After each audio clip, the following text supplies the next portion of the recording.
Всем привет! Меня зовут Ки, и можно сказать, что я рада вас приветствовать в новой рубрике на моем канале. Это распаковки альбомов. В сегодняшнем видео я распакую две версии альбома Nomad Call Me Back, а именно CD-версию и тейп-версию, то есть кассетную. Мне очень сильно понравился этот релиз. Обе песни запали мне в душу, и я невероятно сильно ждала, когда же эти альбомы наконец ко мне придут. И вот сегодня я их только забрала и сразу же записываю эту распаковку. На фоне я уже успела открыть CD-версию, и первое, что нам попадается, это целых 5 фотобуков, по одному на каждого мембера.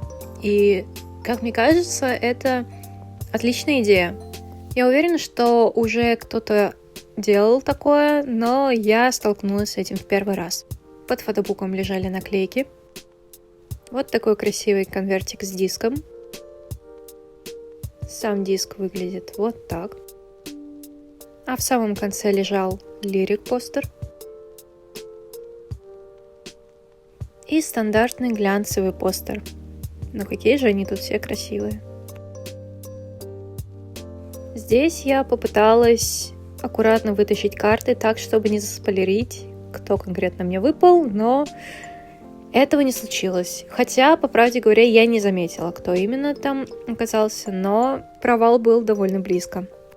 Ну а пока вы рассматриваете содержание фотобуков, я хочу вам рассказать о том, как познакомилась с группой Nomad и как начала ее стенить.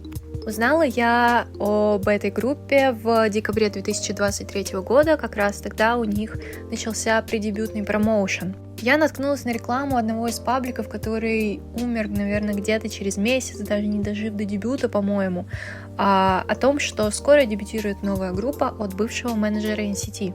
NCT я никогда не интересовалась, но меня зацепили фотографии, мне понравился концепт, и мне понравилась внешность самих мальчиков.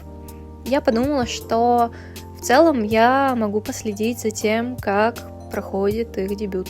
Через какое-то время они начали выпускать каверы, и я помню, что моей отправной точкой стало то, что Джунхо записал кавер на песню Вуза. Это была Drowning, и на тот момент я очень часто слушала эту песню, и я подумала, это судьба определенно. Затем вышел Lights On, и я поняла, что тут вообще без вариантов. Я должна стейнить эту группу, потому что эта песня просто невероятна.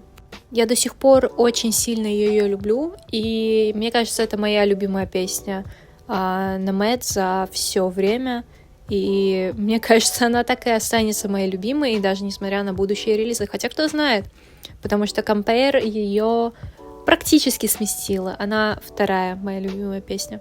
Ну и добивочной для меня стало то, что они дебютировали в мой день рождения. 28 февраля 2024 года мне исполнилось 20 лет, и когда они выпустили расписание для своего дебюта, и я увидела эту дату, я думаю, все, это определенно судьба. Просто невозможно, нельзя придумать таких совпадений. Так что с 28 февраля 2024 года я гордо называю себя Base.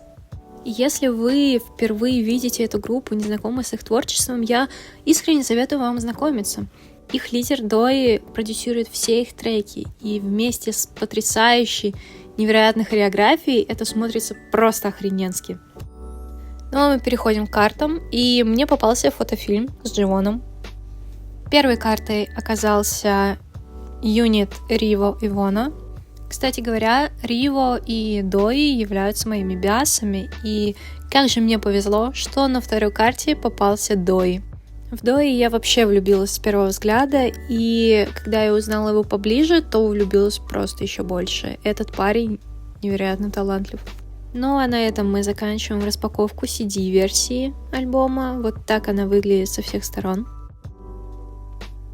И, наконец, мы можем приступить к, по моему мнению, самой интересной версии альбома. Это версия кассетная. Не знаю, выпускал ли кто-то еще кассетные версии альбомов, но, опять же, сталкиваюсь с этим впервые с Nomad. Тут я очень долго пытаюсь открыть коробку, потому что она мне абсолютно не поддавалась, и я боялась порвать ее, а мне хотелось сохранить все в целости. Но в конечном итоге, спустя минут 5-10 борьбы, коробка поддалась, и я смогла открыть ее, не повредив.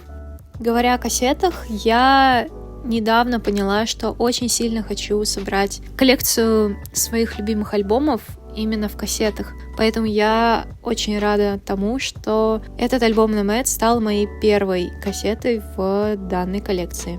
Сама кассета шла в пластиковом кейсе, как и все обычные кассеты. Помимо кассеты в этом кейсе лежал вкладыш с фотографиями мальчиков и лирикой, а также карта и наклейки, которые у меня благополучно вывалились оттуда. Вот такой красивый вкладыш с одной стороны и с другой. Ну и, конечно же, можете рассмотреть кассету чуть ближе. Вот такие наклейки шли в кассетной версии. Ну и, конечно же, перейдем к картам. Первый оказался Вон. Мне очень сильно нравится его образ в этом камбэке, и мне очень сильно нравится задник у этой карты, он невероятный. Ну и вторым тоже оказался Вон. Мне очень сильно повезло на него в этом релизе. Кстати говоря, благодаря тому, что он выпал мне целых 2 раза, я смогла собрать всю коллекцию карт Вона. Это первый участник, которого я собрала. Ну и можете полюбоваться на мой биндер, в котором все карты из первого релиза, и лежит Вон, которого я успела купить в этом году, и к нему присоединяется Дой. Очень хочется поскорее собрать полную коллекцию альбомов Nomad, тем более их всего сейчас 25, по-моему. Надо поторопиться, пока релизов не стало слишком много. Ну а на этом я хочу вам сказать большое спасибо за просмотр. Стейте Nomad. Подписывайтесь на канал, на мой телеграм. Ну и всем пока!